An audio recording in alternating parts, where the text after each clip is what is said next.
sœurs pour adorer le Seigneur, pour que le Seigneur puisse nous faire du bien, nous restaurer, nous fortifier, nous encourager. Et je crois qu'aujourd'hui, le Seigneur va nous encourager, il va nous restaurer si on a besoin de ça. D'accord? Parce que la vie chrétienne, c'est aussi un combat. D'accord? Et parfois on peut être fatigué. Voilà, donc le Seigneur, il est fidèle dans ce qu'il fait. Donc je vais partager un petit verset avec vous.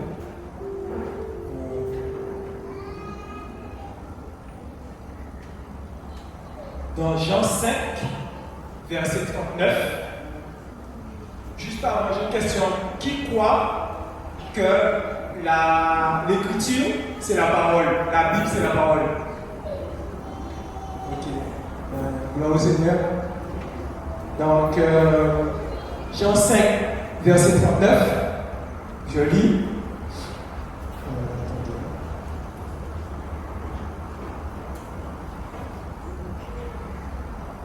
Jean 5, verset 39.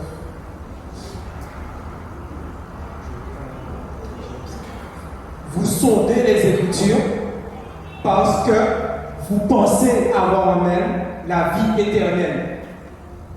Ce sont elles qui rendent témoignage de moi. Donc en fait, dans ce verset, le Seigneur parlait aux pharisiens, bien sûr, les pharisiens qui étaient docteurs de la loi, docteurs de l'écriture, docteurs, ils connaissaient la Bible, mais en vrai, ils ne connaissaient pas la parole. Parce que le Seigneur leur dit, vous sondez les Écritures parce que vous pensez avoir en elles la vie éternelle. La vie éternelle ne se trouve pas dans les Écritures, mais se trouve dans la parole. Et la Bible nous dit que la parole s'est faite chair. Tout ça pour nous dire que, en vrai, si on lit la Bible juste pour lire, on est comme des pharisiens. Derrière la lecture de la Bible se cache une révélation de Christ, une révélation de la parole. C'est pourquoi, en fait, le Seigneur, les pharisiens, ils ne connaissaient pas la parole, ils connaissaient les Écritures de A à Z, ils connaissaient des versets, mais ils ne connaissaient pas la parole.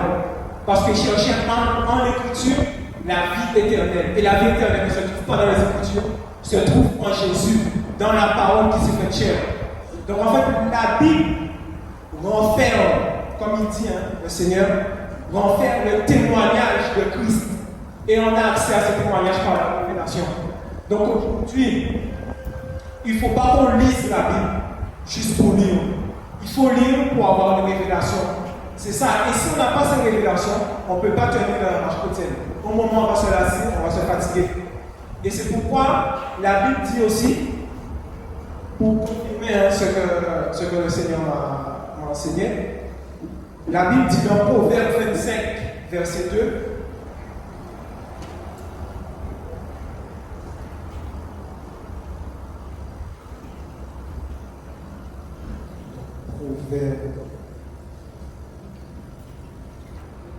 Proverbe 25, verset 2. La gloire de Dieu, c'est de dissimuler les choses, ou encore de cacher les choses. Vous voyez? Et la gloire des rois, c'est de sonder les choses.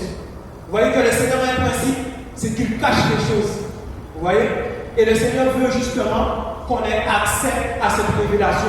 Le Seigneur veut qu'on cherche, justement, qu'on cherche ces choses. C'est pourquoi la gloire de Dieu, c'est de cacher les choses. La gloire des rois, c'est de les chercher, de les sonder. Et c'est pourquoi aujourd'hui, il ne faut pas juste lire la Bible pour lire la Bible. Si on lit la Bible, qu'on n'a pas de révélation, on est comme les pharisiens. Et les pharisiens, ils n'ont pas accepté la parole. Vous voyez? Je ne sais pas si vous comprenez, mais le Seigneur, justement, à travers les Écritures, il veut se révéler à nous. Voilà, à travers les Écritures, le Seigneur veut se révéler à nous, veut nous donner une révélation. Et c'est pourquoi il ne faut pas juste lire la Bible.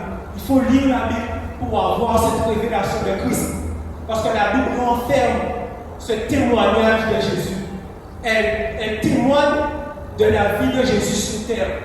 Elle témoigne de la vie de Jésus depuis le commencement.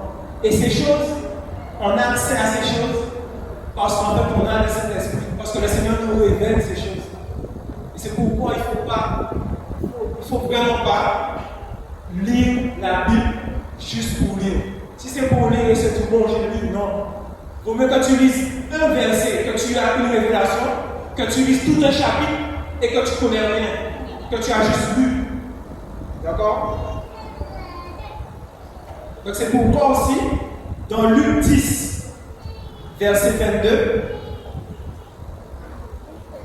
verset 21, pardon, je lis, en cette même heure, Jésus se réjouit en esprit et dit, je te remercie, ô Père, Seigneur du ciel et de la terre, de ce que tu as caché les choses aux sages et aux intelligents, et que tu les as révélées aux innocents, voyez, ou encore aux enfants. Donc en fait, il nous faut cette révélation. Si on n'a pas cette révélation, on ne peut pas tenir la marche chrétienne. Et le Seigneur veut vraiment qu'en fait on ne soit pas comme des pharisiens, parce qu'on peut avoir des comportements comme les pharisiens, mais il faut la révélation de Christ. Parce que la gloire des rois, la gloire des enfants de Dieu, c'est de sonder les Écritures, de sonder la parole, de sonder les choses que le Seigneur a cachées. Si le Seigneur a caché quelque chose, il faut connaître, il faut la chercher. Et le Seigneur a caché des choses en toi. Il a caché des talents en toi. Il faut chercher à connaître ces choses aussi pour mettre au profit du Seigneur. C'est pourquoi la gloire des enfants de Dieu, c'est de sonder ce qui est caché, de sonder ce que le Seigneur a caché. Vous voyez? C'est pourquoi quelqu'un qui n'a pas l'esprit, qui va lire la Bible, il ne va pas comprendre la Bible. Parce qu'en fait, il n'a pas cette révélation. Et le Seigneur veut qu'on ait cette révélation aujourd'hui. Et le Seigneur veut qu'on ne fasse pas comme des pharisiens. J'insiste dessus, qu'on ne fasse pas comme des pharisiens. Parce que ça peut très vite aller. Mais il faut avoir cette révélation de Christ. Voilà. Donc c'est ce que j'avais à cœur en partage avec vous. Vraiment, qu'on puisse veiller à ces choses. Parce qu'on peut très vite s'écarter de ce que le Seigneur nous demande, de ce que le Seigneur veut faire. Et il faut justement recadrer ces choses en fonction de la parole, en fonction de la révélation de Christ. C'est pourquoi Paul disait, ce ne sont pas les hommes qui nous ont révélé ces choses, mais c'est le Seigneur. Et c'est pourquoi il peut dire aussi qu'il n'est pas apôtre, enfin, il n'est pas prédicateur selon les hommes, mais selon le Seigneur. Pourquoi? Parce qu'il savait, le Seigneur lui avait révélé sa mission. Le Seigneur lui avait révélé ces choses, les choses qu'il devait faire pour lui, pour son royaume. Et c'est de la même manière que le Seigneur veut nous révéler ce qu'il attend de nous. Donc il faut avoir cette révélation, chercher cette révélation. Le Seigneur dit que celui qui cherche, celui qui frappe, il va lui ouvrir. Donc disposons-nous, mes frères et sœurs, à vraiment chercher cette révélation. Non pas être religieux pour lire, prier pour prier, non. Cherchons, faisons les choses avec le Seigneur, afin que le Seigneur nous révèle les choses cachées. Parce que la gloire de Dieu, c'est de cacher les choses. Donc soyez encouragés par ça, soyez fortifiés et demeurons justement au pied du Seigneur pour ces choses. Sondons les Écritures, sondons la vie éternelle, la parole. Soyez encouragés.